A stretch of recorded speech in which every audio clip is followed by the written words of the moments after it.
Mais t'as l'habitude, t'étais dans la Wehrmacht. Par conviction? J'étais mobilisé. L'Alsace était Volksdeutsch, annexé. C'est vrai, j'ai servi dans l'armée allemande, ça m'emmerdait, mais enfin quoi, faut pas non plus. Et tout de même. Smolensk, Voronezh, Kursk, Kharkov, putain.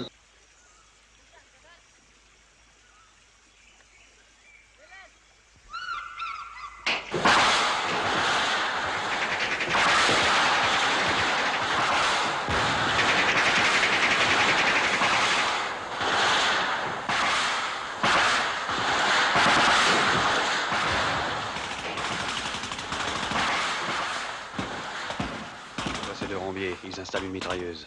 Faut foutre le camp, vite. Celle-là, je me la paye. Lance-patate! Ici, chef!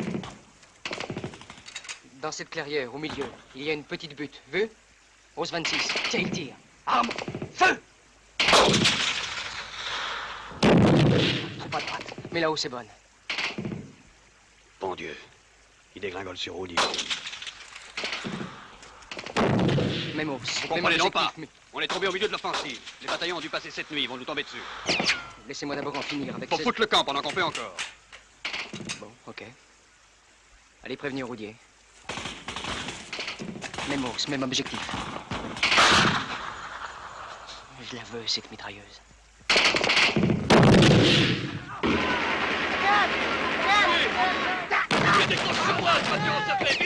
Fous-moi le camp!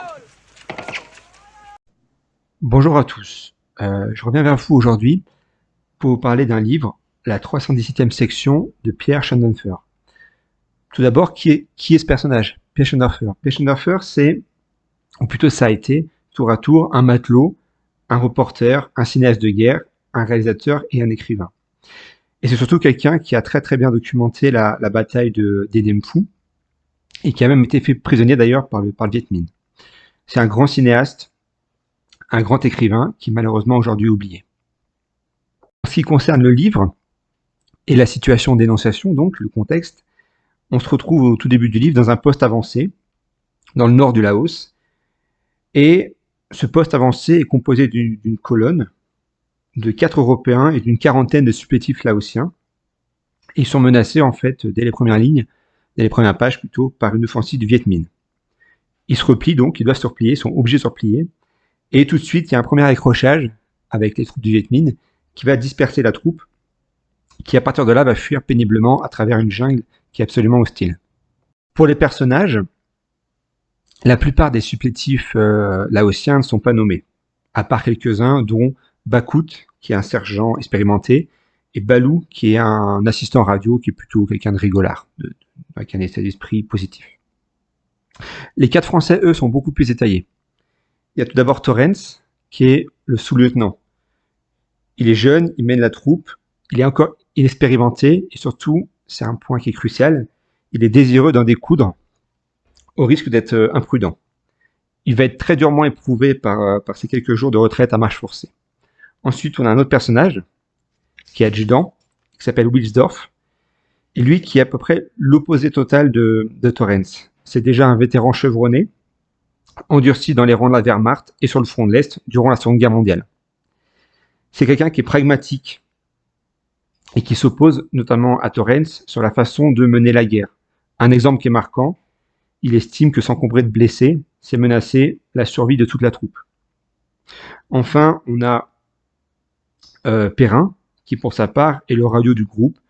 C'est quelqu'un qui est, ça se retrouve souvent, qui est assez immature, qui est obsédé, invétéré même. Et il y a un autre personnage, Roudier, qu'on voit moins, qui est un chef de section, qui est quelqu'un d'intrépide, mais il a une place qui est moins importante dans l'œuvre. Maintenant, on va évoquer la langue. Et en évoquant la langue, on peut que remarquer que Pierre Schonhofer a réussi un tour de force, qui d'ailleurs n'en fut sans doute pas un pour lui. Il va allier une langue soignée, poétique, à un vocabulaire argotique, où l'on retrouve notamment régulièrement des mots comme Rombier ou comme Gégène. Le langage, d'ailleurs, est souvent fleuri. Et il y a aussi les armes, le vocabulaire militaire. Par exemple, des mots comme voltigeur, le MAT 49, la grenade VB, le FM, qu'on imagine ici être des barres de dotation américaines. Tout ça participe aussi à rendre plus réaliste. Et ça va toucher notamment les amoureux d'histoire militaire. D'ailleurs, à propos d'histoire militaire, les combats ici sont décrits sans fioriture, sans exagération. Il n'y a pas d'élan lyrique, il n'y a pas d'élan hippique. Et c'est d'ailleurs en cela que la 317e section se situe aux antipodes de ce que le cinéma de guerre aujourd'hui nous propose, ou nous propose même depuis des décennies. C'est un ouvrage qu'on pourrait rapprocher du Soldat oublié de Guy Sagère, que j'ai déjà évoqué sur ce site, enfin sur cette page. Ici, il n'y a pas de grande offensive, il n'y a pas d'assaut baïonnette au canon. On y découvre la petite guerre d'une colonne entre embuscade, retraite pénible à travers une jungle hostile, minée par les blessures, la dysenterie, le palu. Il ne s'agit pas non plus d'enrayer la progression des divisions Viet Minh. Non. Cette division-là, elle dégringole sur la petite troupe qui, eux, en fait, essaient juste de survivre. Comment ils survivent? En fuyant à travers la jungle. Ici, elle intervient même comme un antagoniste, comme le principal antagoniste. Elle les ralentit, elle étire la colonne, elle les épuise, et finalement, elle condamne les blessés à la gangrène et à l'agonie. Et j'aimerais apporter là une anecdote personnelle à propos de la jungle, c'est qu'il y a quelques mois, je me suis retrouvé, après avoir nagé jusqu'à une plage lointaine, à devoir rentrer par la jungle, justement, la jungle équatorienne, avec 2 tongs de pied gauche, parce que j'avais qu'un shirt, et j'ai trouvé 2 tongs sur la plage qui étaient de pied gauche, amenés là par la pollution. Et tout ce que je peux vous dire, c'est que la jungle, pour m'être perdu quelques heures à travers une piste, à travers, justement, il n'y a pas de piste, à travers une jungle touffue, elle vous bouffe. Vulgairement, elle vous bouffe. C'est-à-dire que elle vous use à petit feu. C'est une chaleur moite, c'est des moustiques, c'est des araignées, c'est une végétation qui est urticante, des frelons asiatiques, des lianes qui vous retiennent. Et je vous mettrai une photo qui va bien illustrer tout cela. Il y a peu de combats dans ce livre. Les combats, ils sont rares, ils sont brefs, mais comment dire, la rareté fait qu'ils sont précieux quelque part pour le lecteur, qu'ils sont intéressants. Les balles, elles claquent, le fusil mitrailleur crépite, et les grenades réduisent au silence. Et les mots précis et des termes qui ont été employés par Schoenhofer, qui certes enlèvent tout élan lyrique, tout élan héroïque, épique, mais consacrent l'efficacité de sa littérature. Et la rareté, c'est aussi une qualité ici, c'est surtout une qualité. L'essentiel du quotidien du soldat réside soit dans l'attente, soit dans le labeur. Et l'affrontement, souvent, c'est un exutoire, c'est une délivrance. Pour conclure, Schoenhofer, ici, il ne tombe ni dans l'angélisme, ni dans la repentance à tout craint. Il rend hommage aux soldats français et à leurs supplétifs laotiens, dont il a partagé le quotidien. Il dresse aussi en filigrane le désastre militaire qui s'annonce, le manque de moyens, le rapport de force défavorable et l'incapacité à mener cette guerre. On peut d'ailleurs l'illustrer par les dialogues suivants entre l'adjudant Wilsdorf et le lieutenant Torrens. Torrens est très pâle, mais sa voix est froide et résolue. Nous partons avec les blessés. Bakout reste en couverture, c'est tout. Il hésite et ajoute plus doucement. C'est un ordre.